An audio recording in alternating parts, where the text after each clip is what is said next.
Ladies and gentlemen, good morning, and I believe everybody is doing fine. Welcome to today's episode, and we are on day number 97. We are almost 100 days in our Bible study. So the winter is here. It's very cold, and we have to continue with our mission to eradicate poverty.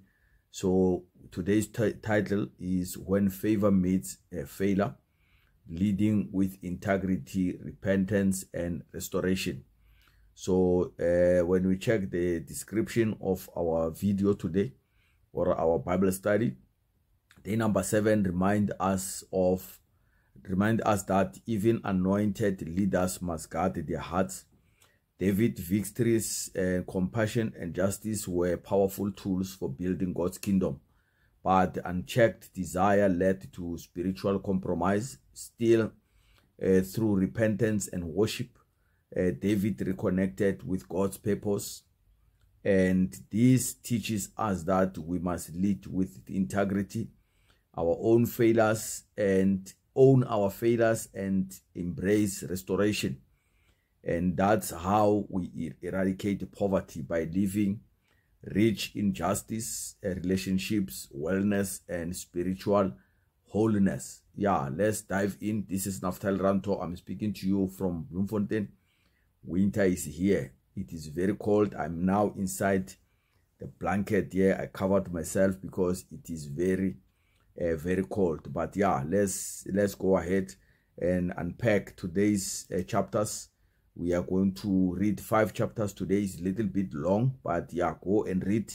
Take some time to understand. Then you watch this video for the revelation that you can get out of this to live a life of purpose. So when we check chapter 8 of 2 Samuel, because we are reading 2 Samuel chapter 8 up to chapter 12. So when we check chapter 8, David's reign of justice and victory. David defeats surrounding enemies, being the Philistines, Moabites, Arameans, and Edomites. He dedicates the spoils to God, showing his reverence and stewardship. And David reigns with justice and righteousness over Israel. The lesson we learn out of this is divine victories come from honoring God with your success. When leaders rule with justice, the nation prospers. The nation prospers when leaders are ruling with justice. And the second book, which is the Samuel chapter 9, 2 Samuel 9, kindness to Mephibosheth. David seeks out any descendants of Saul to show kindness for Jonathan's sake. And he finds Mephibosheth, the crippled son of Jonathan. And David restores his land and grants him seat at the king's table. Something that many of us today we are failing to do when we are not well with parents, or when someone hurt us, we throw them in the dustbin and their whole descendants. So David here showed mercy to the son of Jonathan. Even though his grandfather wanted to kill him, he does not avenge himself. The lesson we learn is true leadership shows loyalty and compassion, even to the forgotten and the broken. So let's show a little bit of loyalty and compassion even to those who have hurt us, so that God can restore them once again. And 2 Samuel chapter 10, the battle and brotherhood. David sent condolences to Hanun, the king of Ammon, but is insulted and rejected. This led to war against the Ammonites and the Arameans. David's army, led by Joab and Abishai, fights with unity and wins.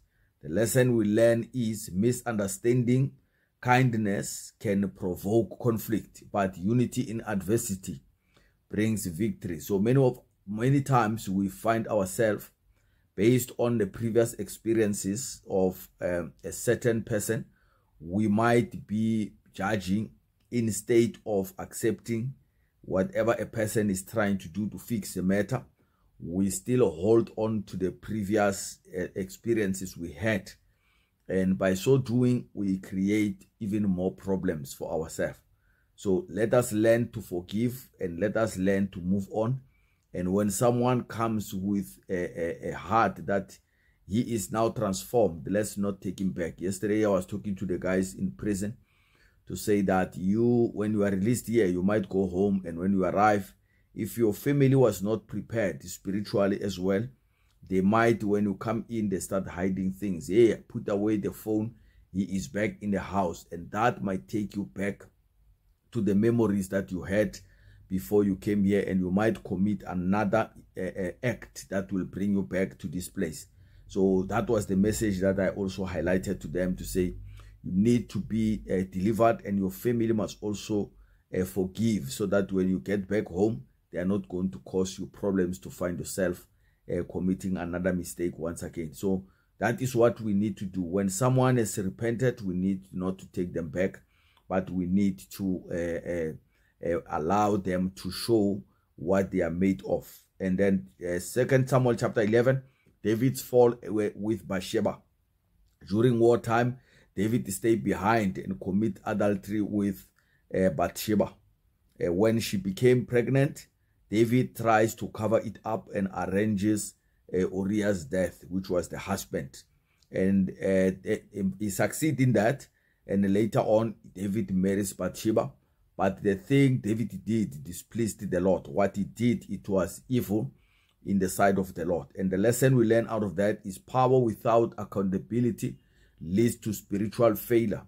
Sin multiplies when hidden instead of confessed. When we hide our sin, our mistakes, it actually gets multiplied and it's going to catch up with you many years from now. So you rather just confess and speak it out and let it get resolved now.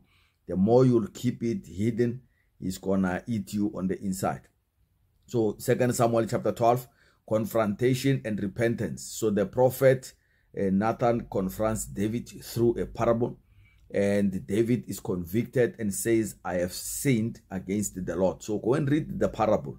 Very interesting parable that David did not see it coming. And Nathan tells him God has forgiven him, but the consequences will follow. The child died later on, who was born because of this mistake. So God does not take away the consequence. He forgives you the sin, but you are still going to reap the fruit of your misconduct if you have done anything that is contrary to his word. So David worshiped God even in grief, and later Solomon is born, whom God loves. So the lesson we learn out of this chapter is repentance opened the door to restoration. God honors humility, but holds leaders accountable. Whatever you do today, you are going to pay for it tomorrow. So the key takeaways for us to live a life of purpose spiritually: God prospers those who rule with justice and righteousness. Even a great leader like David can fall morally, but his spiritual legacy is preserved through repentance. God confronts, corrects, and restores. His goal is not destruction, but transformation. In terms of family, David honors his covenant with Jonathan by restoring Mephibosheth, his son, and a picture of grace to the broken. David's adultery and deception brings disaster to his household, showing that hidden sin disrupts the family peace. Solomon's birth after the repentance shows restoration is possible through humility and obedience.